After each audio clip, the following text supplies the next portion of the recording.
আল্লাহ রাব্বুল আলামিন বলেন, সুম্মা বাদা লাহুম মিন বাদি মা রাআবুল আয়াতি লা ইয়াসজুনুন্নাহু হাত্তা হিন। আমরা যারা পিছনে আলোচনা শুনেছি তাদের জন্য সহজ, পিছনের সাথে জিনিসটাকে রপ্ত করার জন্য আমি সংক্ষিপ্ত একটু কথা বলতেছি। আপনারা জানেন ইউসুফ আলাইহিস সালাতু ওয়াস সালামকে আজিজে মিশর, আমরা অনেকে মিশরের বাদশাহ বলি, বাদশাহ নাম, উনি মূলত খাদ্যমন্ত্রী ছিলেন। আজিজে মিশর কি ছিলেন? মিশরের খাদ্যমন্ত্রী ছিলেন। আর মূলত মিশরের বাদশাহ ছিলেন রাইয়ান ইবনে ওয়ালিদ, আলোচনার সামনে আসবে। ওই আজিজে মিশরের স্ত্রী জুলাইখা হযরত ইউসুফ আলাইহিস সালামের প্রতি কি হয়েছিল? আকৃষ্ট হয়েছিল। এই আজিজে মিশর ইউসুফ আলাইহিস সালামকে ক্রয় করে এনেছিলেন, তার ঘরে ছিল। আর ইউসুফ আলাইহিস সালাম তো সুন্দর ছিলেন, অতুলনীয় সুন্দর, যার কারণে আজিজে মিশরের স্ত্রী জুলাইখা তার উপর আসক্ত হয়েছিল এবং তার সাথে খারাপ কাজের কি দিয়েছিল? প্রস্তাব দিয়েছিল। এবং ইউসুফ আলাইহিস সালাতু ওয়াস সালাম, আপনারা শুনেছেন, উনি উনার পক্ষ থেকে যে চেষ্টা উনি করেছিলেন, উনি গুনাহ থেকে বাঁচার জন্য একে একে 7টা দরজার মধ্যে তালা লাগানো হয়েছিল, কিন্তু উনি উনার যতটুকু সাধ্য ছিল ওই গুনাহ থেকে বাঁচার জন্য ওই দরজা পর্যন্ত উনি দৌড় দিয়েছিলেন। আর আল্লাহর কুদরতে এক এক করে 7টা গেটের দরজাগুলো এক এক করে কি করছে? খুলে গেছে। সুবহানাল্লাহ। উনি বের হয়ে চলে গেলেন। ওয়াস্তাবাকাল বাব, ইস্তাবাকা দ্বিবচন, সিগা, আরবিতে সিগা বলে শব্দটা দ্বিবচন। ইস্তাবাকাল বাব, ইউসুফ আলাইহিস সালাম যখন দৌড় দিয়েছেন, উনাকে ধরার জন্য পিছন দিয়ে দৌড় দিয়েছে কে? জুলাইখা। ওয়াকাদ্দাত কামিসাহু মিন দুবুর, ইউসুফ আলাইহিস সালামের জামাটাকে পিছন থেকে ছিঁড়ে ফেলছে কে? দোষী কে বলেন? এখন দোষী কে? জুলাইখা দোষী নাকি ইউসুফ আলাইহিস সালাম দোষী? জুলাইখা দোষী, কারণ উনি ইউসুফ আলাইহিস সালামকে গুনাহের প্রতি আকৃষ্ট করেছে, টেনে আনার কি করেছে? চেষ্টা করেছে। ওয়া আলফায়া সাইয়্যিদাহা লাদাল বাব, যখন শেষ গেটে গিয়েছে, ইউসুফ আলাইহিস সালাম তো দৌড় দিয়েছেন, পিছনে কে? জুলাইখা। উভয়জনের সাথে সাক্ষাৎ, কার সাথে? আজিজে মিশর।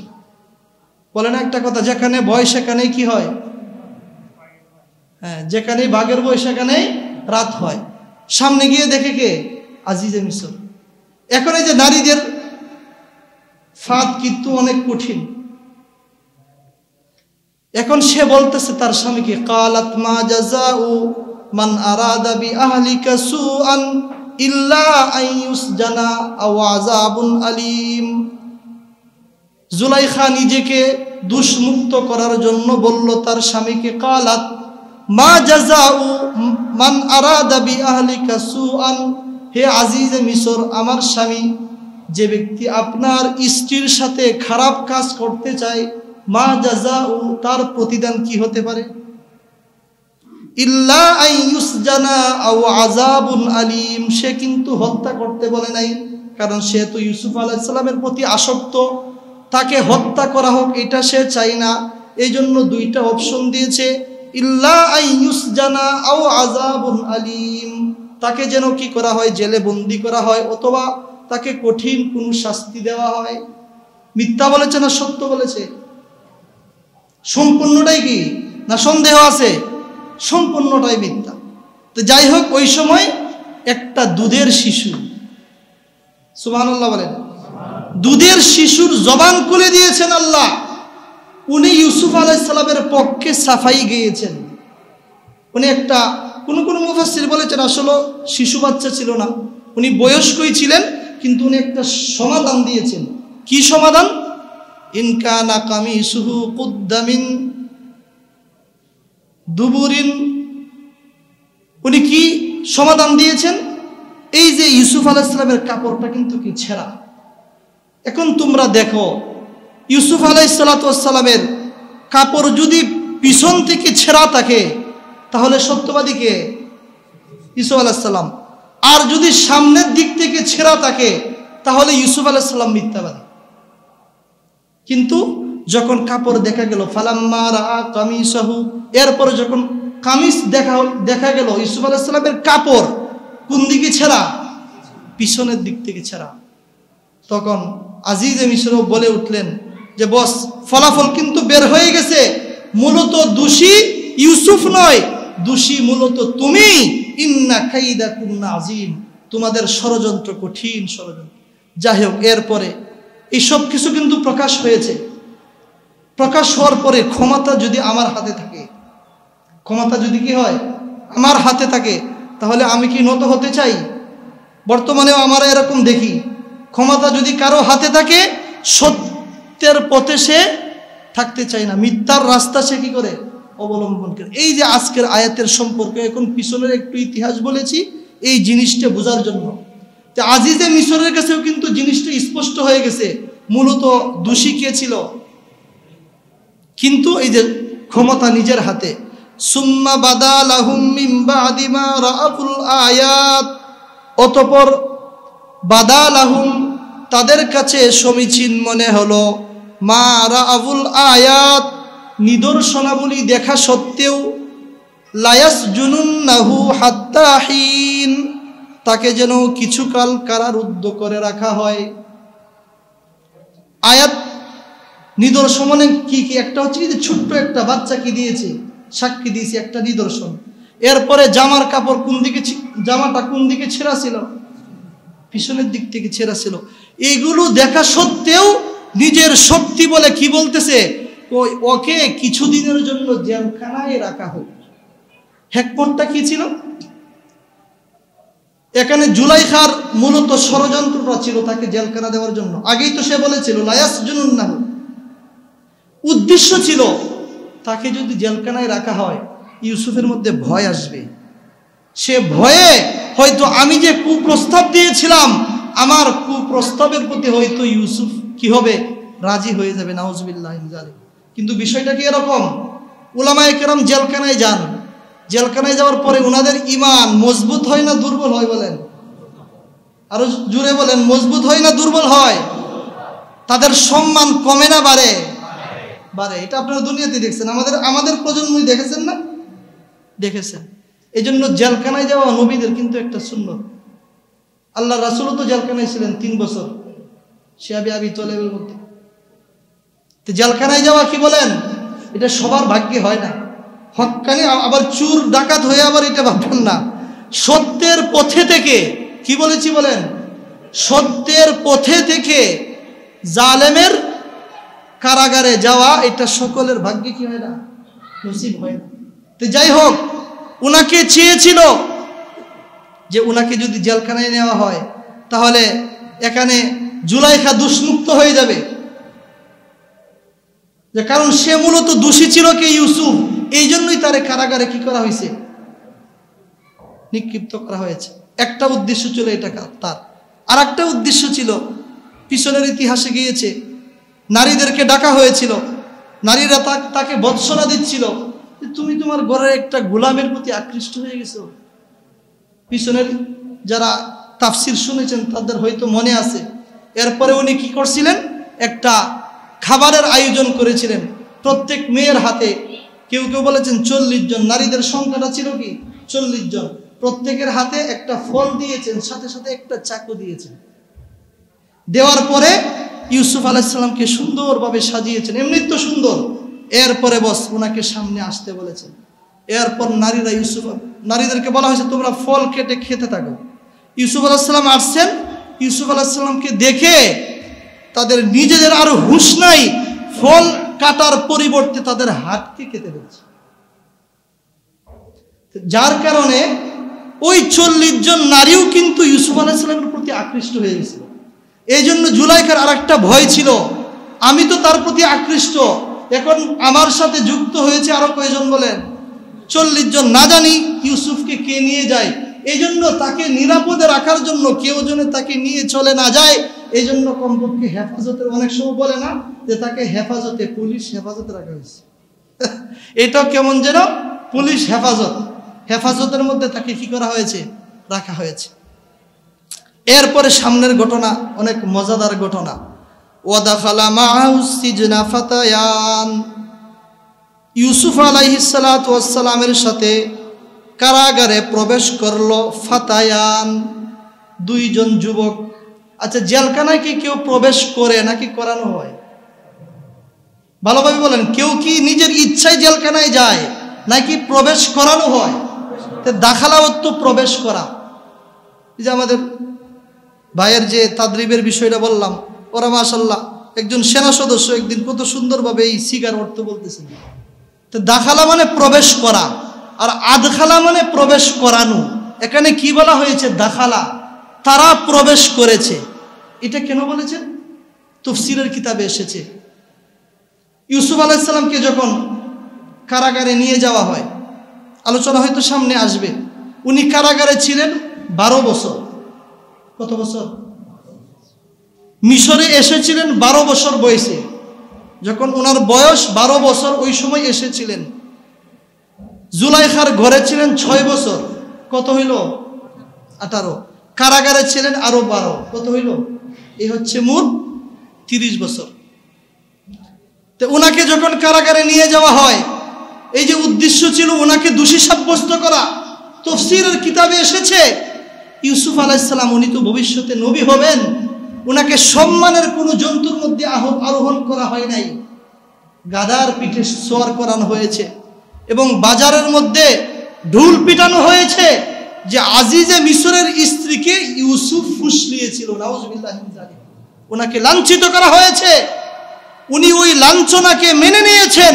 ওই লাঞ্ছনার পরিবর্তে বদলায় আল্লাহ রাব্বুল আলামিন কিছুদিন পরেই ওই মিশরের রাষ্ট্রপ্রধান বানিয়েছেন। সুবহানাল্লাহ। সুতরাং কেউ যদি নিজের ঈমান আমলের হেফাজতের জন্য নিজের লাঞ্ছনাকে মেনে নেয়, আল্লাহ মৃত্যুর পরে তো তার সম্মান রাখছেনই, দুনিয়ার জিন্দিগিতেও তার সম্মান বাড়াইয়া দেন। কথা ঠিক কিনা বলেন?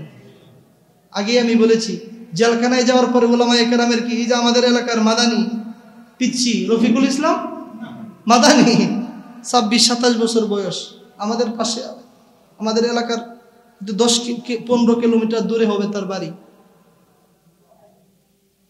জেলখানায় যাওয়ার পরে সম্মান কমছে না বাড়ছে? যে বাড়ছে। তো যাই হোক, ইউসুফ আলাইহিস সালামকে দেখে তারা মানে এতই খুশি হয়ে গেছে, এত সুন্দর একটা মানুষ, উনি জেলে যাচ্ছে, সুতরাং আমরাও জেলখানায় চলে যাই। উনারা নিজের আগ্রহে কি করছেন? জেলখানায় চলে গেছেন। এই জন্যই বলা হয়েছে দাখালা। উনারা কেমন যেন প্রবেশ করেছেন, প্রবেশ করানো হয় নাই। সুবহানাল্লাহ। এরপরে কালা আহাদুহুমা ইন্নী আরানি আসিরু খামরা, একসাথে তারা থাকতেছেন ইউসুফ আলাইহিস সালামের সাথে। আপনারা বর্তমানেও দেখবেন আমাদের নেত্রকোনার একজন বক্তা আছেন, নৌ মুসলিম ওয়াসিক বিল্লাহ নুমানি, নাম শুনছেন?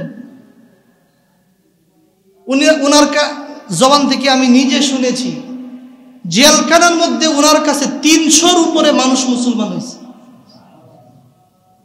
চিন্তা করেন। এই জন্য জেলখানা, উনি যখন ইউসুফ আলাইহিস সালাম জেলখানায় গিয়েছেন, জেলখানা আর স্বাভাবিক জেলখানা ছিল না, এটা ইমানের একটা আড্ডাখানা হয়ে গেছিল। উনার সুহবতে মানুষ ইমানের দিকে আসতেছিল। তে উনারা একসাথে চলতেছেন, উনার সুন্দর ব্যবহার, এবং উনি কি করতেন? মানুষের খোঁজ খবর নিতেন। আমরা অনেকেই আছি নিজের ইবাদতের মধ্যে মগ্ন। আমার পাশে এক মুসলমান অসুস্থ, কিছুদিন আগে আমাদের এক মুসল্লি 2-3 দিন নামাজে আসতেছেন, আমি ওনার ছেলেকে ফোন দিয়েছি যে আপনার বাবা কি অসুস্থ কিনা। উনি বলছেন না, গ্রামের বাড়িতে গেছে। এটা রাসূলের সুন্নত, মনে রাখবেন। আমরা শুধু ইবাদত, জিকির আজকারকে ইবাদত মনে করি। আমার পাশের একটা মানুষ অসুস্থ, এই যে আমার ছেলে অসুস্থ, ওই দিন হাসপাতালে ছিল, হয়তো লাশ হয়ে ফিরতো। গত বৃহস্পতিবারে একজন মুসল্লি আমাকে ফোন দিয়েছে, এটা বোঝানোর জন্য বলতেছি। জোহরের সময় ঘোষণা হয় নাই, আপনারা হয়তো শুনেছেন যে হুজুরের ছেলে হাসপাতালে ভর্তি, জবান বন্ধ ছিল কয়েক ঘন্টা পর্যন্ত। খবর নিয়েছেন কয়জন? মাত্র বলেন, একজন মুসল্লি আমাকে কি দিয়েছেন? ফোন দিয়েছেন। এটাও তো আপনাদের হক ছিল যে কমপক্ষে ফোন দিয়ে ওনার খবরটা নেই। এখন তো সহজ হয়ে গেছে, যাইলে তো সময় নষ্ট হয়। 1টা মিনিট আপনি ফোন দিয়েছেন, 1টা টাকাও তো না, মিনিট যদি ভরেন আরো কম, 1 টাকায় আপনি একটা মানুষ থেকে অনেক বড় সওয়াব এবং দোয়া নেওয়ার একটা রাস্তা কিন্তু আপনার জন্য খুলে যায়। কিন্তু এই জিনিসগুলোর প্রতি কিন্তু আমরা কি অবহেলা করি। আল্লাহ আমাদেরকে বোঝার আমল করার তৌফিক দেন।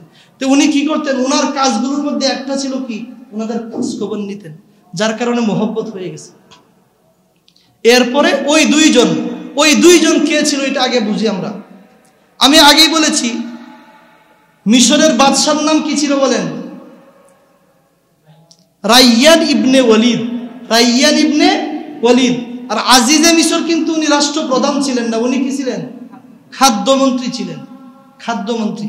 তো ওই যে দুইজন জেলখানায় গেল, কেন গেল এটা আমাদের বুঝতে হবে না? ওই দুইজন কেন জেলখানায় গিয়েছিল এর ইতিহাসটা ছিল ওই যে রাইয়ান ইবনে ওয়ালিদ, উনি রাষ্ট্রপ্রধান ছিলেন অনেক দিন যাবত। আগের সিস্টেম ছিল কেউ রাষ্ট্রপ্রধান হলে মৃত্যু পর্যন্ত উনি কি রাষ্ট্রপ্রধান। এখন বুড়ো হয়ে গেছে, এখন মানুষের আর কি লাগে না, ভালো লাগে না। কিভাবে তাকে দূর করা যায় এখন ষড়যন্ত্র করলো।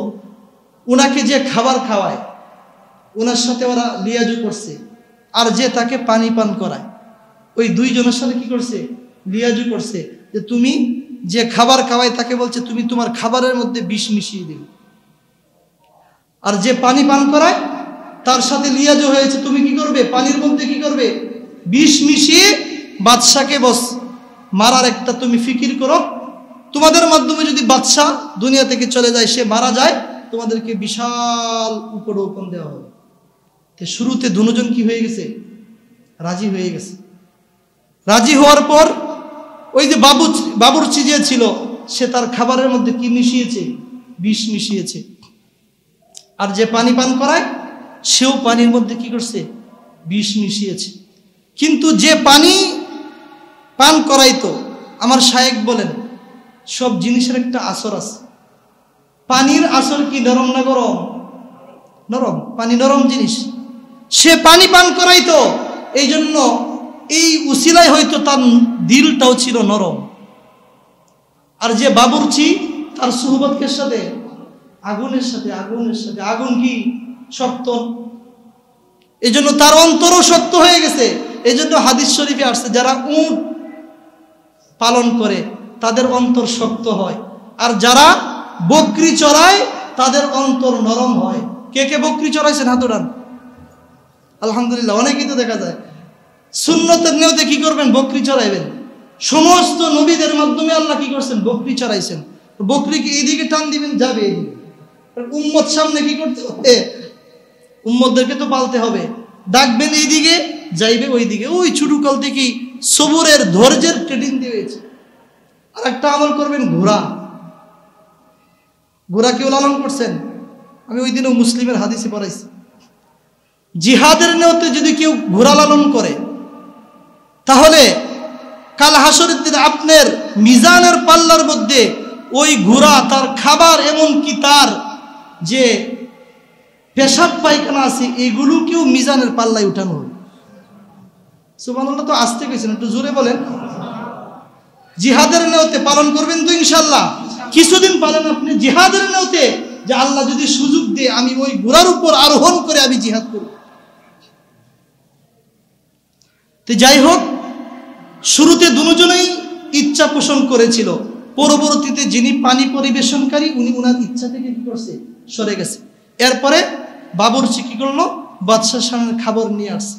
ওইদিকে যিনি পানি পরিবেশন করে উনিও তার সামনে গিয়ে কি উপস্থিত। কিন্তু যিনি পানি পরিবেশন করেন উনি বলতেছেন, বাদশাহ সাবধান, আপনি এই খাবার খাবেন না, এই খাবারের মধ্যে কি আছে? বিষ মিশানো আছে। এখন কে বিপদে বললো বলেন? বাবুর্চি কি হইল? বিপদে বলল না, তার জীবন চলে যাবে। বাদশার সামনে সে কি করছে? বাদশাকে হত্যার ষড়যন্ত্র করেছে। এজন্য সে বলতেছে আমি একা মরবো কেন? সে বাদশাকে বলল, বাদশাহ শুধু আমিই দোষী নই, আপনাকে যিনি পানি পান করায় উনিও ওই পানির মধ্যে বিষ মিশিয়েছে। বাস্তব তো কথা সত্য। উনার আগের নিয়ত কি ছিল? যে উনিও বিষ মিশাবেন, কিন্তু উনি পরবর্তীতে নিয়ত কি করছেন? পরিবর্তন করে ফেলছেন। এখন যে পানি নিয়ে আসছেন এই পানির মধ্যে কি নাই? বিষ নাই। এখন বাদশাহ সমাধান দিচ্ছেন। বাদশাহ বলছেন ঠিক আছে, যিনি পানি পরিবেশন করাবেন উনাকে বলতেছেন তুমি কি করো? পানি পান করো। উনি সঙ্গে সঙ্গে কি করছেন? পানি পান করে ফেলছেন, কারণ এই পানির মধ্যে কি নাই? বিষ নাই। আর যিনি বাবুর্চি উনাকে বললেন তুমি খাবার খাও। সে খাবার খাইতে কি করছে? অস্বীকৃতি জানাইছে। এখন হাতে নাতে কি ধরা। এরপরে বাদশা কি করলেন, একটা জন্তুকে এনে ওই খাবারটাকে খাওয়াইলেন, সাথে সাথে ওই জন্তুটা কি করছে, মারা গেছে। তাহলে বোঝা গেল এই খাবারের মধ্যে কি ছিল, কি ছিল, বিষ ছিল। কিন্তু ওই জিনিসটা তদন্ত তো এখন পর্যন্ত হয় নাই, এই জন্য প্রাথমিক অবস্থায় দুজনকেই কারাগারে পাঠানো হয়েছে। কি জন্য? তদন্তের জন্য। কি জন্য বলেন? তদন্তের জন্য কি করা হয়েছে, কারাগারে পাঠানো হয়েছে। আচ্ছা, এরপরে ওনারা দুজন কি করছেন, স্বপ্ন দেখছেন। একজনকে বাবুর্চি আর একজনকে যিনি পানি পান করান, দুজনেই কি করছেন, স্বপ্ন দেখছেন। এই স্বপ্নের ব্যাখ্যা চেয়েছেন কার কাছে? ঈশ্বরের কাছে। কারণ উনি দেখতেছেন উনি দিনদার পরহেজগার, উনি শরীয়তের সব সমস্যার সমাধান করতে পারেন, এই জন্য স্বপ্নের ব্যাখ্যা চাচ্ছেন। কি বলতেছেন? কালা আহাদুহুমা, দুইজনের একজন বললেন, একজন হচ্ছে যিনি পানি পরিবেশন করান, উনি বলতেছেন ইন্নী আরানি আসিরু খামরা। ইউসুফ আলাইহিস সালামকে বলতেছে আমি স্বপ্নে নিজেকে দেখেছি আমি মদ নিংড়াচ্ছি। আমি কি করতেছি, মদ নিংড়াচ্ছি। ওয়াকাল আল আখার, অপরজন কে বলেন, বাবুর্চি, উনি বলতেছে ইন্নী আরানি, আমি দেখতেছি স্বপ্নে আহমিলু ফাওকা রাসি খুবজান। খুবজুন অর্থ হচ্ছে রুটি, আহমিলু মানে বহন করা, ফাওকা মানে উপরে, রাসি মানে আমার মাথা।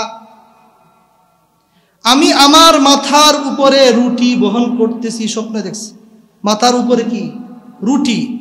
তাকুলুত তায়রু মিনহু, আর আমার মাথার উপরে যে রুটি, ওই মাথার উপর থেকে পাখি এসে রুটিগুলো খাচ্ছে। নাব্বিনা বিতাবিলি, হে ইউসুফ আপনি আমাদেরকে এই স্বপ্নের ব্যাখ্যা দেন। ইন্না নারাকা মিনাল মুহসিনিন, কারণ আমরা আপনাকে একজন নেক বা সৎ মানুষ হিসাবে জানি। কি চেয়েছেন? স্বপ্নের ব্যাখ্যা চেয়েছেন। স্বপ্নের ব্যাখ্যা অনেকে হয়তো আগামী মজলিসে থাকবেন না, এই জন্য সংক্ষেপে আগে বলে দেই। স্বপ্নের ব্যাখ্যা সামনে আসতেছে। ইন্নী আরানি আসিরু খামরা, যিনি পানি পরিবেশন করাতেন উনি কি দেখছেন, মদ নিংড়াচ্ছেন। এটার ব্যাখ্যা হচ্ছে যে তুমি বাদশাকে পানি পান করাবে। আগে যেমন পানি পান করাইতে, যদিও তুমি কিছুদিনের জন্য কোথায় আছো, জেলখানায়, তোমাকে মুক্ত করা হবে, আবার তুমি বাদশার খেদমতে নিয়োজিত হবে। এটার ব্যাখ্যা সামনে আসতেছে। আর দ্বিতীয় কি, বাবুর্চি, উনি বাস্তবে দোষী ছিল না? দোষী। উনি ব্যাখ্যা দিয়েছেন মাথার উপরে রুটি, আর ওই রুটি খাচ্ছে কে? কে খাচ্ছে? পাখি। এটার ব্যাখ্যা হচ্ছে তুমি বাস্তবে দোষী ছিলে, তুমি বাদশাকে দুনিয়ার কিছু অর্থের লোভে বাদশাকে তুমি মারতে চেয়েছিলে, এই কারণে তোমাকে শুলিতে চড়ানো হবে। কোথায় চড়ানো হবে? শুলিতে চড়ানো হবে। আর তোমার মাথার উপরে পাখি এসে বসবে, পাখি বসে তোমার মাথার মগজকে টুকরি টুকরি খাবে। এটা হচ্ছে মূলত স্বপ্নের কি ব্যাখ্যা। কিন্তু উনি ব্যাখ্যা আগেই দেন নাই, সুযোগ পেয়েছেন যে দায়ীর ফিকির থাকবে কি। ওনারা কিন্তু মুসলমান ছিলেন না, ওই দুইজন কি ছিল না, মুসলমান ছিল না। এই জন্য একটা মানুষের প্রতি সবচেয়ে বড় ভালোবাসা কি, সে অমুসলিম, তাকে ইসলামের দিকে নিয়ে আসেন। এর থেকে বড় খেদমত পৃথিবীতে আর কোনো কিছু হতে পারে? আজকে ইহুদি খ্রিস্টানরা মানুষের সেবা করতেছে, সেবার নামে শোষণ করতেছে না, সুদি লেনদেনের মাধ্যমে করতেছে। এটাই মনে করতেছে মানুষকে আমি সহযোগিতা করতেছি। একটা মানুষ জাহান্নামী, চির জাহান্নামের দিকে যাচ্ছে, তাকে আপনি ইসলামের দিকে নিয়ে আসছেন, এর থেকে বড় খেদমত কোনো আছে পৃথিবীতে? এই জন্য আল্লাহর রাসূলের এক সাহাবী রিবঈ ইবনে আমির, উনি বলেন আল্লাহু ইবতাআসানা, আল্লাহ রাব্বুল আলামিন আমাদেরকে দুনিয়াতে পাঠিয়েছেন লিনুখরিজান নাস মিন ইবাদাতিল ইবাদি ইলা ইবাদাতিল্লাহি ওয়াহদাহু। আল্লাহ কেন আমাদেরকে দুনিয়াতে পাঠিয়েছেন? উনি বলতেছেন লিনুখরিজান নাস, মানুষকে যেন বের করে নিয়ে আসি, মিন ইবাদাতিল ইবাদি ইলা ইবাদাতিল্লাহি ওয়াহদাহু, মানুষের গোলামি থেকে বের করে মানুষের আনুগত্য থেকে বের করে, মানুষের পূজা থেকে, মূর্তির পূজা থেকে বের করে এক আল্লাহর ইবাদতের দিকে যেন আমরা মানুষকে নিয়ে আসি।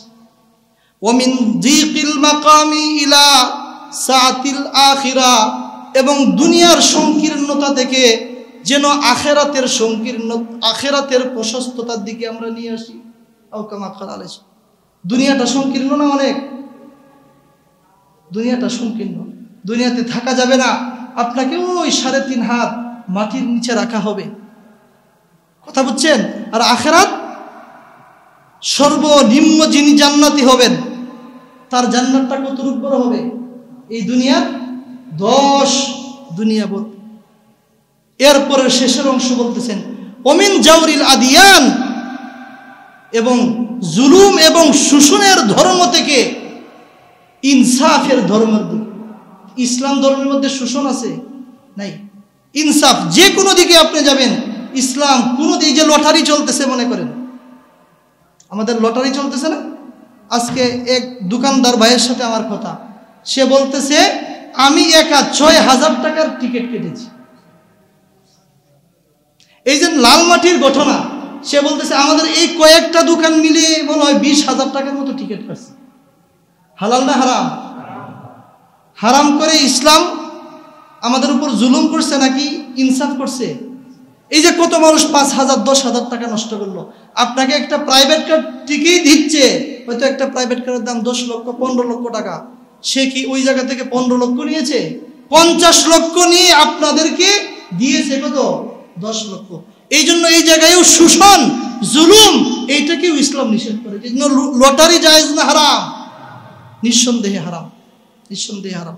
এইটাই দেখেন, উনি স্বপ্নের ব্যাখ্যা দিবেন। স্বপ্নের ব্যাখ্যা দেওয়ার আগে তোমার স্বপ্নের ব্যাখ্যা দিলেই কি না দিলেই কি, তুমি দুনিয়াতে বাঁচলেই কি না বাঁচলেই কি, তোমার আসল মুক্তি হচ্ছে জাহান্নাম থেকে মুক্তি পাওয়া। তুমি যে ধর্মের মধ্যে আছো, এই ধর্ম তোমাকে জাহান্নামের দিকে নিয়ে যাবে। এই জন্য উনি শুরুতে কি করছেন? তাওহীদের দাওয়াত দিয়েছেন। এখন শুরুতে তাওহীদের দাওয়াত দিলে কাজ হবে না। আমি আপনার কাছে একটা প্রয়োজনে গিয়েছি, আপনি কিন্তু আমার প্রয়োজনের কথাটা আগে শুনতে হবে। আমার প্রয়োজনের কথা না শুনেই যদি আপনি আমাকে দাওয়াত দেন, আমি দাওয়াত শুনবো? এই জন্য দাওয়াত দেওয়ার কিছু উসুল আছে, নীতি আছে। আমরা এই নীতিগুলো মানে, যেমন একটা মুসলিম আছে, আপনি যা বলেন ভাই তুমি হিন্দু ধর্মের মধ্যে আসো, তোমার ধর্মটা বেঠিক, এটা করে সম্পূর্ণই মিথ্যা, ভুল, তোমার বাপদাদা 14 গোষ্ঠী কোথায় যাবে? জাহান্নামে যাবে, তুমি তাড়াতাড়ি এই ধর্মকে ছেড়ে দাও। আচ্ছা, এই বেচারা কি আপনার কথা মানবে? মানবে না। ওনাকে বুঝাইতে হবে ভাই, ধর্ম আসলে ছাড়ার জিনিস নয়। ধর্ম মূলত একটাই, ইন্নাদ দীনা ইনদাল্লাহিল ইসলাম। স্পষ্ট সূরা আলী ইমরানের 19 নম্বর আয়াত। ধর্ম হিসাবে আল্লাহর কাছে গ্রহণযোগ্য একটাই, এটা হচ্ছে ইসলাম। ওনাকে এইভাবে বলবেন তুমি জ্ঞানী মানুষ, তুমি তোমার ধর্মকে নিয়ে একটু যাচাই করো, তুমি তোমার পুরাণকে পড়ো। তোমরা যে আজকে মূর্তির পূজা করতেছো, তোমাদের ধর্মগ্রন্থেই মূর্তি পূজাকে হারাম করা হয়েছে। তোমাকে আমি ধর্ম ত্যাগ করতে বলি নাই, তুমি তোমার ধর্মকে নিয়ে একটু রিসার্চ করো, রিসার্চ করে দেখো সত্য কোন পথে আছে।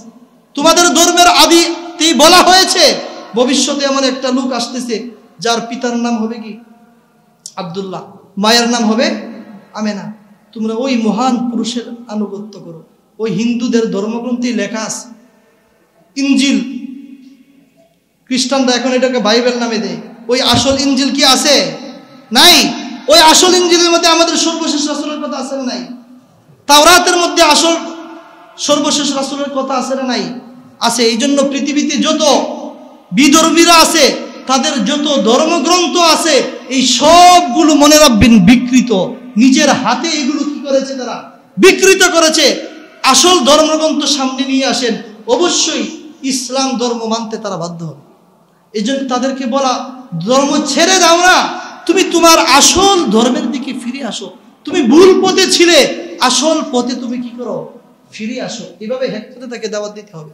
এই জন্য আগে উনি ওনার কথা শুনেছেন, বলতেছেন ক্বালা লা ইয়াতিকুমা তুআমুন তুরযাকানিহি ইল্লা নাব্বাতুকুমা বিতাবিলিহি ক্বাবলা আন ইয়াতিয়াকুমা। জেলখানায় খাবার দেওয়া হয় কি হয় না বলেন? খাবার দেওয়া হয়। ইউসুফ আলাইহিস সালাম বলতেছেন তোমরা যে আমার কাছে স্বপ্নের ব্যাখ্যা চেয়েছো, এটার জন্য কোনো টেনশন করিও না, আখিরাতের উপর কারা বিশ্বাসী? যারা মুমিন মুসলমান তারাই বিশ্বাস করে, যাদের অন্তরে এই ভয় আছে আজকে হয়তো আমার দুনিয়াতে শক্তি আছে, ক্ষমতা আছে, এই ক্ষমতা চিরস্থায়ী নয়, আমার দুনিয়াতে থাকাটাও চিরস্থায়ী নয়, আমাকে মাটির নিচে যেতে হবে, মাটির নিচে যাওয়াটাই শেষ নয়। সুম্মা ইন্নাকুম ইয়াউমাল কিয়ামাতি তুবআসুন, তোমাদেরকে কাল হাসরের দিন সবাইকে উঠানো হবে। ওই জায়গায় উঠানোর পরে তুমি জীবনে যা কিছু করেছিলে সমস্ত জীবনের হিসাব তোমাকে দিতে হবে। এই ভয় যার মধ্যে আছে সে কি কোনোদিন দুর্নীতি করতে পারে? সে কি নামাজ ছাড়তে পারে? সে কি লটারির মধ্যে অংশগ্রহণ করতে পারে? সে কি অনুইসলামিক কোনো কাজ করতে পারে? পারে না। তাহলে বোঝা গেল আমরা যদি স্বীকার করি যে আখিরাত আছে, কিন্তু এই স্বীকারটার মধ্যে অনেক তারতম্য আছে। যাদের 100% বিশ্বাস যে আমি এখন ঘুমিয়েছি, এখন ঘুম থেকে উঠবো, এই গ্যারান্টি আমার হাতে নাই, আমাকে একটু পরেই কবরের মুসাফির হতে হবে, এই ভয় যার মধ্যে আছে তার দ্বারা তাদের কোনো গুনাহ হতে পারে না, কোনো ওয়াক্তের নামাজ তার কাজা হতে পারে না। এরপরে উনি বলতেছেন, কথা শেষ করে দিব, ওয়াত্তাবাতু মিল্লাতা আবাই ইব্রাহিম, তাওহীদের দাওয়াত দিচ্ছেন। কিসের দাওয়াত?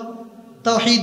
ইত্তাবাতু, আমি তো অনুসরণ করি, মিল্লাতা আবাই, আমার পিতৃপুরুষ কারা? ইব্রাহিম ওয়া ইসহাক ওয়া ইয়াকুব, ইব্রাহিম, ইসহাক, ইয়াকুব, উনাদের আমরা অনুসরণ করি। উনারা সবাই কি ছিলেন? কি ছিলেন? নবী ছিলেন। তো ইউসুফ আলাইহিস সালামের পিতার নাম কি বলেন? ইয়াকুব আলাইহিস সালাম। ইয়াকুব আলাইহিস সালামের পিতার নাম কি? ইসহাক আলাইহিস সালাম। ইসহাক আলাইহিস সালামের পিতার নাম কি? ইব্রাহিম। এই যে দুই ভাই ছিলেন, ইসমাইল আর কি ইসহাক। এই জন্য ওই বিষয়টাকে আনছেন। মা কানা লানা, আমাদের জন্য উচিত নয়, আন নুশরিকা বিল্লাহি মিন শাই, আল্লাহর সাথে কাউকে শরীক করা। আজকে এক ভাই আমাকে জিজ্ঞাসা করেছেন, মাসআলা জিজ্ঞাসা করেছেন। উনি খ্রিস্টান মিশনারিতে পড়েছেন। ওই জায়গায় ওদের যখন অনুষ্ঠান হয়, ওদের যিশুকে যখন তারা ডাকে, তারা তৃত্ববাদে বিশ্বাসী, নাউজুবিল্লাহ বলেন, মারিয়াম, ঈসা এবং আল্লাহ, নাউজুবিল্লাহ মিন যালিক। তারা যখন তাদের অনুষ্ঠানে যায়, মুসলমান ছাত্র যারা আছে ওদেরকেও বাধ্য করে। উনি বলতেছে যে হুজুর, যতগুলো প্রোগ্রাম ছিল সবগুলোতেই তো আমি দাঁড়িয়েছি, হয়তো কিছু বলি নাই, কিন্তু ওদের সাথে তো দাঁড়িয়েছি, এখন মাসলা কি হবে? আমি বলতেছি যদি ওইটা পরিপূর্ণ শিরিক না, কিন্তু শিরিকের সাথে সাদৃশ্যতা হয়েছে কি হয়নি? হয়েছে। আমি বলতে পারছি আপনি কালেমা পড়ে নেন। আবার সে আমার সাথে এই আজকে জোহরের পর নতুন করে কালেমা পড়ছে, কারণ হতে পারে এখানে শিরিকের সাথে সাদৃশ্যতা হয়ে গেছে। এজন্য আমরা অনেকেই মুসলমান আছি, আদমশুমারিতে মুসলমান। এই জন্য আমার সবচেয়ে বড় সম্পদ কোনটা বলেন? ইমানের সম্পদ। ইমান যেন শিরিকের সাথে সংমিশ্রণ না হয়। সাবধান, সাবধান। যালিকা মিন ফাদলিল্লাহি আলাইনা, আমরা যারা আল্লাহর সাথে শরীক করি না, এটা আমাদের উপর আল্লাহর ইহসান, নাকি অহংকার? ইহসান। ওয়া আলান নাস, এবং যারা শিরিক করে না অন্যান্য মানুষ, তাদের উপরও আল্লাহর ইহসান। ওয়ালাকিন্না আকসারান নাসি লা ইয়াশকুরুন, তবে এই অনেক মানুষ আল্লাহর শুকর আদায় করে না। ইয়া সাহিবাই সিজনি, তাওহীদের আলোচনা চলতেছে। এরপরে হযরত ইউসুফ আলাইহিস সালাতু ওয়াস সালাম যুক্তি দিয়ে তাদেরকে বুঝাচ্ছেন, আমরা তো এক আল্লাহকে মানি, তোমরা যারা মূর্তি পূজা করো, তোমরা একজন নয়, দুইজন নয়, শত শত রবকে তোমরা মানো। আর যারা হিন্দু আছে ওদের 33 কোটি নাকি দেবতা বলা হয় নাকি? মক্কার আশেপাশে, মক্কা না বাইতুল্লাহর আশেপাশে কয়টা মূর্তি ছিল? 360। নাউজুবিল্লাহ বলেন। 360টা মূর্তি। কেন? কিতাবে আসছে। ওরা বলতো 360 দিনে বছর, প্রতিদিনের জন্য একজন একজন করে খোদা। কারণ একজনের দায়িত্ব যদি সারা বছরের দায়িত্ব দেন, তাহলে তো ওনার পক্ষে কষ্ট হয়ে যাবে। নাউজুবিল্লাহ বলেন। এই জন্য 360 দিনের জন্য 360টা দেবতা তারা দাঁড় করিয়েছে। নাউজুবিল্লাহ। স্বয়ং কোন জায়গায়? ওই বাইতুল্লাহর আশেপাশে। এরপরে আল্লাহ রাব্বুল আলামিনের রাসূল যখন মক্কা বিজয় করলেন, এই জন্য দেশ জয় করা উচিত কি উচিত না বলেন? যতক্ষণ পর্যন্ত আপনার হাতে দেশ না আসবে, দুর্নীতিমুক্ত রাষ্ট্র গঠন করা আপনার পক্ষে সম্ভব হবে না। এই যে কালকে মানে বৃদ্ধ মানুষ, লালমাটি এক দোকানে ছিলাম, পত্রিকা দেখছে, দেখে বলতেছে, ভাই ইউনূস সরকার সে এখনো তো দুর্নীতি চলতেছে, যতক্ষণ ইসলামী রাষ্ট্র কায়েম না হবে দুর্নীতি বন্ধ হবে না। এই সাধারণ একজন কি বলতেছে, চাচা চাচা বলতেছে। এই জন্য এটাও মনে রাখতে হবে, আল্লাহ রাসূল যতক্ষণ পর্যন্ত মক্কা বিজয় না করছেন ততক্ষণ পর্যন্ত পরিপূর্ণ মাজলুম ছিলেন, ইসলামী রাষ্ট্র কায়েম হয় নাই। কিন্তু যখন ওই কায়েম হয়েছে, কুল জা আল হাক্কু ওয়া যাহাকাল বাতিল ইন্নাল বাতিলা কানা যাহুকা, একটা একটা করে মূর্তি ভাঙতেছিলেন মানে কিতাবে আসছে শুধু ইশারা করতেছিলেন আর মূর্তিগুলো ভেঙ্গে ভেঙ্গে পড়তেছিল। আর আল্লাহর রাসূলের জবানের মধ্যে জারি ছিল, কুল, হে নবী আপনি বলে দেন, জা আল হাক্কু, হক এসেছে, সত্য এসেছে, ওয়া যাহাকাল বাতিল, মিথ্যা দূর হয়েছে, ইন্নাল বাতিলা কানা যাহুকা, যা মিথ্যা যা অসত্য তাদের দাপট যতই শক্ত হোক মজবুত হোক অচিরেই এগুলো ধ্বংস হয়ে যাবে। কথা ঠিক কিনা বলেন? দুনিয়াতে আমরা দেখতেছি, এখনো দেখেছি, সামনে আরো দেখবো ইনশাআল্লাহ। তাবলীগের দাপট অনেক শুনেছেন, শোনেন নাই? আমাদেরকে করতে দিবে না, ওরা আগে করবে। আলহামদুলিল্লাহ, বস কি হয়ে গেছে বলেন? দুনো তাবলীগের যে সামনে ইজতেমা আসতেছে, দুনো ইজতেমা কাদের নেতৃত্বে হচ্ছে? উলামায়ে কেরামের নেতৃত্বে। আলহামদুলিল্লাহ বলেন সবাই। অহংকারের কিছু না, এগুলোর জন্য শুকর আদায় করতে হবে। এবং যাদের মধ্যে এই বুঝ নাই তারাও আমাদের শত্রু না, তাদের সাথে আমরা বিদ্বেষ রাখবো না, তাদেরকে বোঝানোর চেষ্টা করি আল্লাহর রাসূল দুনিয়াতে নাই, উলামায়ে হক্কানি আছেন, উলামায়ে হক্কানি যে পথে আছেন এটাই সত্য পথ, এটাই অবশ্যই আমাদেরকে মেনে নিতে হবে। উনাদেরকে আমরা ডিনাই করে যদি আমরা আমাদের মত মতো দিনের দাওয়াতের কাজ করি, দিনের কাজ করি, এটা দিনের কাজ হবে না, এটা কি হবে? আমার নফসের পূজা হবে। আর যারা নফসের পূজা হবে, ফাআম্মা মান তাগা ওয়া আসারাল হায়াতাদ দুনিয়া ফাইনাল জাহিমা হিয়াল মাওয়া, তাদের ঠিকানা কোথায় হবে? জাহান্নাম। সাবধান।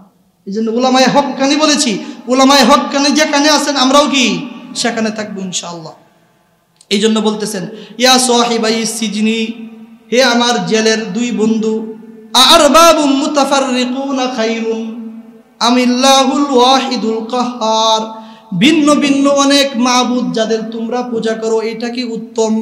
আমিল্লাহুল ওয়াহিদুল কাহ্হার, নাকি এক পরাক্রমশালী যিনি আল্লাহ উনি উত্তম? কে উত্তম বলেন?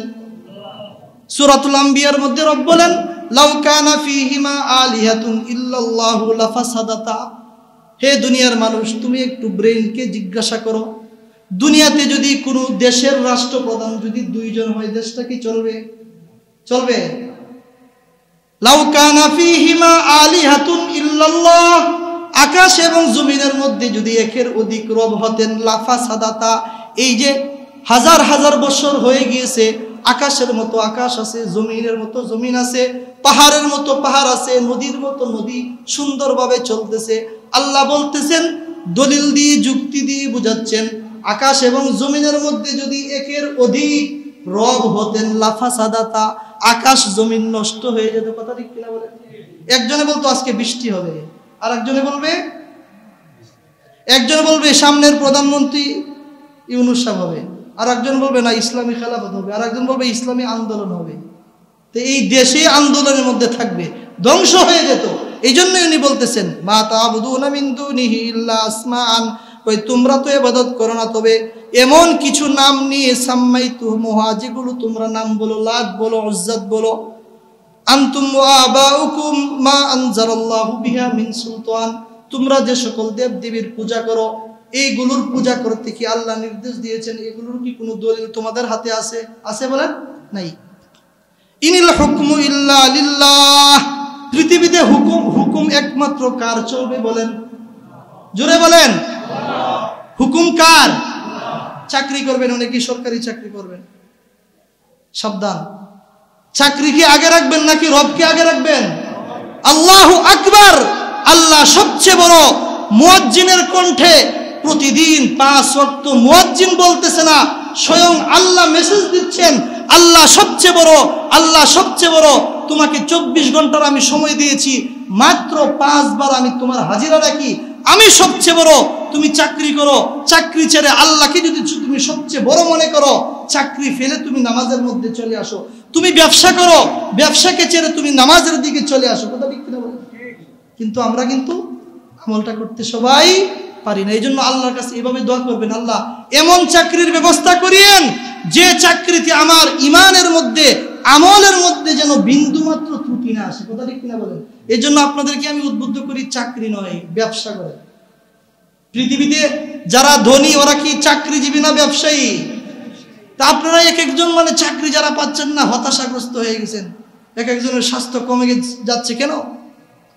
হাদিসে আসছে রিজিকের 10 ভাগের 9 ভাগ আল্লাহ রেখেছেন কোথায়? এই যে ওই ভাইয়ের অনেকদিন যাবত, আপনার নাম জানি কি? হ্যাঁ, আব্দুল্লাহ মাহমুদ। ওই ভাইয়ের অনেক দিন যাবত মানে চাকরি হচ্ছে না। আমি ওনাকে অনেকবার বুঝিয়েছি যে 10 ভাগের 9 ভাগ আল্লাহ রেখেছেন বরকত কোথায়? ব্যবসার মধ্যে। 1 ভাগ কোথায়? বাকিতে। আর পৃথিবীতে যারা বড় বড় ধনী ওরা কি ব্যবসায়ী নাকি চাকরিজীবী? ব্যবসায়ী। তাহলে আর ব্যবসায়ী হলে আপনি কি স্বাধীন? কারো কোনো গোলামি করতে হবে না। কি করতে হবে না? গোলামি করতে হবে। বলবেন হুজুর আপনারাও তো গোলামি করেন, ইমামতিও গোলামি, ঠিক আছে, কিন্তু উলামায়ে কেরাম ইমামতি না করলে নামাজ কার পিছনে পড়বেন কোন? এটা আমার জীবনের সবচেয়ে প্রথম ইমামতি এটা। তারা যেহেতু 1 জন নিবে, 2 জন নিবে না। আর আমি জীবনে ইমামতি করি নাই, নিয়ত করেছি একটা, যে আল্লাহর রাসূলও ইমাম ছিলেন। সুবহানাল্লাহ বলেন। আল্লাহ রাসূল কি ছিলেন? ইমাম ছিলেন। এই যে একটা সুন্নত, আমার দ্বারাতে যেন এই সুন্নতটা আদায় হয়। আমি 1 মাস থাকি 2 মাস থাকি, সুন্নত আদায় মোটামুটি আমার হয়ে গেছে।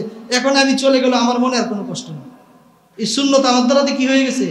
আদায় হয়ে গেছে। বস এখন আল্লাহর সামনে যদি রিজিক রাখেন আলহামদুলিল্লাহ, না রাখলেও কি আলহামদুলিল্লাহ। আমরাও স্বাধীন। আমরা চাকরির কি করি না? গোলামি করি না। সত্য কথা আমরা বলি। জালেম সরকারের সময় আমরা বলেছি না, কঠিন অবস্থায় কমিটিও নিষেধ করছেন, এরপরেও বলেছি কমিটি ভয় করেন, আমাদের ভয় নাই। কারণ আমাদের আসল ভয় কাকে? আল্লাহু আকবার। ইনিল হুকমু ইল্লা লিল্লাহ। জমিনে হুকুম কার চলবে? আমরাও একজনের চাকরি করি, কিন্তু আসল চাকরি কার? আল্লাহর। যে জায়গায় আল্লাহর চাকরি করতেছি, আল্লাহকে আমরা শুধু আল্লাহু আকবার জবানে বললে হবে না, বাস্তবতায় আল্লাহকে আমি যদি বড় মনে করি, আল্লাহকে সবার উপরে রাখতে হবে। আমার প্রধানমন্ত্রী হোক, আমার বস হোক, ওনারা কিন্তু আল্লাহর পরে না আগে পরে। আমাদের সমস্যাগুলো ওই জায়গায় হয়ে গেছে। আল্লাহকে মুখে শুধু বড় বলি, কিন্তু বাস্তবতায় আল্লাহকে বড় বলতে পারি নাই, যার কারণে আমরা আল্লাহকে নিচে ফেলে আমরা চাকরিকে অনেকে আগে রেখে ইমানকে ধ্বংস করি। নাউজুবিল্লাহ। কথা ঠিক না বলেন? আল্লাহ আমাদেরকে হেফাজত করে। আমরা আল্লাহ নির্দেশ দিয়েছেন, আল্লাহ তা'বুদু ইল্লা ইয়া, তোমরা যেন আল্লাহ ব্যতীত কারো ইবাদত না করো। যালিকাদ-দীনুল কাইয়্যিম, এটাই হচ্ছে সরল পথ। ওয়ালাকিন্না আকসারান নাসি লা ইয়ালামুন, তবে অনেক মানুষ এই বিষয়টাকে কি করে না জানে। শুধু তরজমা করে দিচ্ছি, এখন উনি ব্যাখ্যা দিবেন, 2-3 মিনিটে শেষ হয়ে যাবে। ব্যাখ্যা তো আগে আমরা কি করছি জেনে ফেলছি না, শুধু এবার অর্থ বলতেছি। কোরআনের আয়াত, ইয়া সাহিবাই সিজনি, ইউসুফ আলাইহিস সালাম বলেন, হে আমার কারা সঙ্গীদ্বয়, আম্মা আহাদুকুমা, তোমাদের একজন কোন ব্যক্তি যে পানি পান করাইতে। তোমার স্বপ্নের ব্যাখ্যা হচ্ছে ফায়াসকি রাব্বাহু খামরা, সে ব্যক্তি কি করবে? তার রব মানে আল্লাহ না, রব মানে কি? মনিব, দুনিয়ার মনিব, বাদশাহ। এই জন্য রব শব্দের এজাফাত সংযুক্ত, অন্য শব্দের সাথে যদি সংযুক্ত হয় তাহলে দুনিয়ার মনিবের ক্ষেত্রে ব্যবহৃত হয়। কিন্তু শুধুমাত্র যদি রব বলেন, রাব্বুন, আপনি আপনার রবিকে ইয়া রব, নাউজুবিল্লাহ, এটা বলা যাবে না। কিন্তু রব্বি, হে আমার মনিব বলা যাবে, পরবর্তী শব্দের সাথে সংযুক্ত করে বলা যাবে। কিন্তু শুধুমাত্র রব, এটা দুনিয়ার কারোর ক্ষেত্রে ব্যবহার কি নাই, জায়েজ নাই। ও আম্মাল আখারু, অপর ব্যক্তি বাবুরচি, ফায়ুসলাবু, তাকে শুলিতে চড়ানো হবে, ফাতাকুলুত তায়রু মির রাসি, এরপরে পাখি এসে তার মগজকে খাবে। কুযিয়াল আমরু আল্লাযী ফীহি তাস্তাফতিয়ান, তোমরা 2 জন যে ব্যাখ্যা আমার কাছে চেয়েছো, এটা আল্লাহর কাছে ফয়সালা হয়ে গেছে। কি হয়ে গেছে? ফয়সালা। ওয়াকালা লিল্লাযী যান্না আন্নাহু, এরপরে ইউসুফ আলাইহিস সালাতু ওয়াস সালাম বললেন ওই ব্যক্তিকে, যান্না আন্নাহু নাজিম মিনহুমা, ওই 2 জনের যে একজন মুক্তি পাবে, এই ব্যক্তিটাকে পানি পান যে করিয়েছে, তাকে বললেন উযকুরনি ইনদা রাব্বিক, আজকে তুমিও অনেক দিন যাবৎ নির্দোষী হওয়া সত্ত্বেও জেলের মধ্যে ছিলে, কথা ঠিক কিনা? উনি কি দোষী না নির্দোষ? নির্দোষ। ইউসুফ আলাইহিস সালাম জেলের মধ্যে আছে, দোষী না নির্দোষ? এই জন্য ইউসুফ আলাইহিস সালাম তাকে বলে দিলেন যাওয়ার সময় যে ভাই তুমি যেমন নির্দোষ ছিলে, আজকে প্রমাণিত হয়েছে তুমি নির্দোষ, আমিও কিন্তু নির্দোষ। এই জন্য তোমার ওই রাষ্ট্রপ্রধান যিনি রাইয়ান ইবনে ওলীদ, উনার কাছে আমার বিষয়টাকে যে একটু বললাম, উযকুরনি, আমার কথা একটু আলোচনা করবে, ইনদা রব্বি, তোমার রব মানে কি তোমার মনিবের কাছে। আল্লাহ এই জিনিসটাকে পছন্দ করেন। কেন? দুনিয়ার মানুষের কাছে উনি কেমন যেন যে বলছেন, ওনাকে বললে যদি বাদশার কানে এটা পৌঁছে তাহলে হয়তো আমার মুক্তির ব্যবস্থা তাড়াতাড়ি হয়ে যাবে। আর উনি তো রাসূল, উনার মর্যাদা আল্লাহর কাছে অনেক।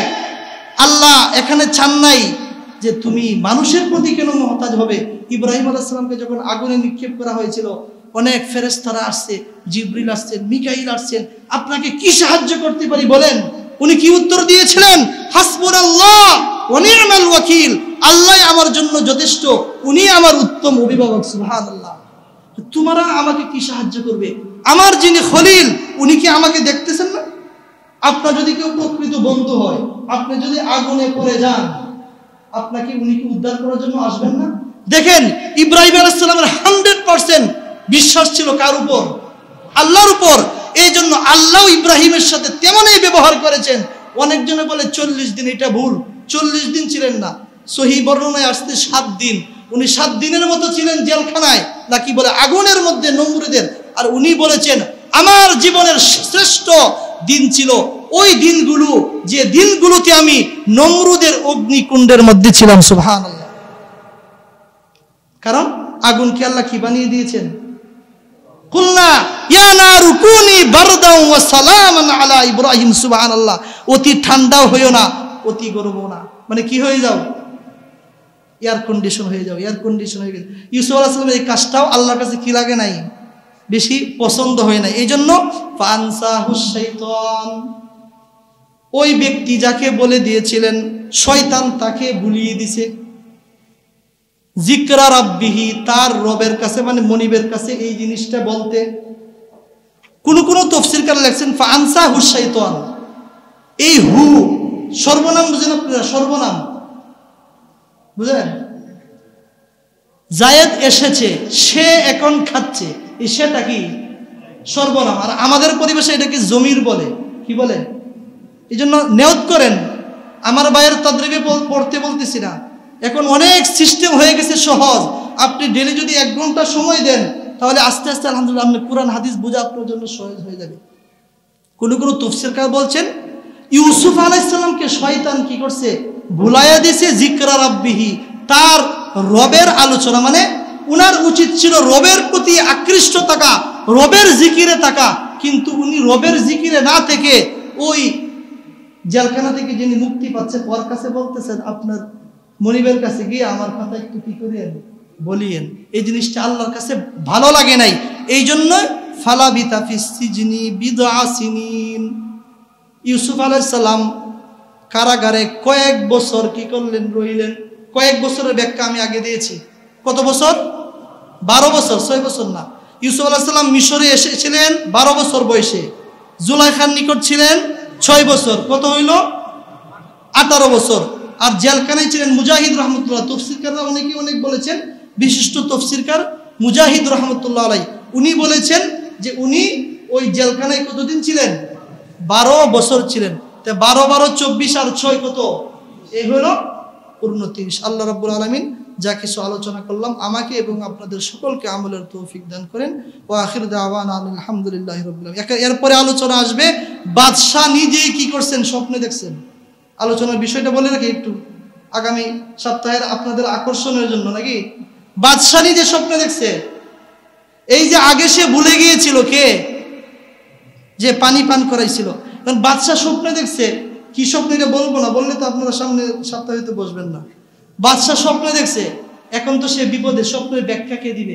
এখন ওই পানি পান করাই খাদেম, তার মনে হয়েছে এতদিন পরে যে হাই রে আমার বিপদের বন্ধু ছিল ইউসুফ, সে আমাকে এই ব্যাখ্যাগুলো দিয়েছে, আমাদেরকে অনেক কিছু শিখিয়েছে। সে না আমাকে বলছিল বাদশার কাছে বলতে, আজকে তো আমি ভুলে গেছি। এখন বাদশা স্বপ্ন দেখার পরে তার মনে হয়েছে, এরপরে সে বলতেছে, আপনি আমাকে যদি সুযোগ দেন, আমি জেলখানায় যাই, আপনার এই স্বপ্নের ব্যাখ্যা আমি কি করতে পারবো, নিয়ে আসতে পারবো। এরপরে উনি কি করছে, এই স্বপ্নের ব্যাখ্যা নিয়ে কার কাছে গেছে, ইউসুফ আলাইহিস সালামের কাছে। পরবর্তী আলোচনা হবে 43 নম্বর আয়াতে। আল্লাহ রাব্বুল আলামিন আমাদেরকে বুঝার আমল করার তৌফিক দান করুন। আসসালামু আলাইকুম ওয়া রাহমাতুল্লাহ।